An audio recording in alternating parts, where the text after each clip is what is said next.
How to organize projects in NanoBanana.ai. First of all, open your preferred web browser and go to the NanoBanana.ai website, then log into your account. Once logged in, click on Start Editing from the home page. Next, click on the History option from the left sidebar below the AI tools. Here you will see all the projects you have created so far. To organize your projects efficiently, start by grouping similar projects together.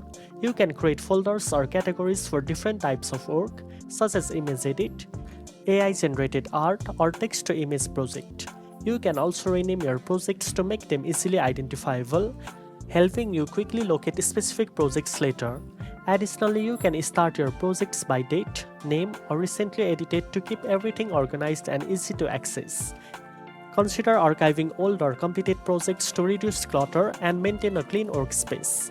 Now you know how to organize projects in NanoBanana.ai.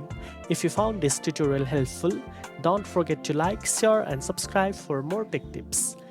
Thanks for watching, and I'll see you in the next one.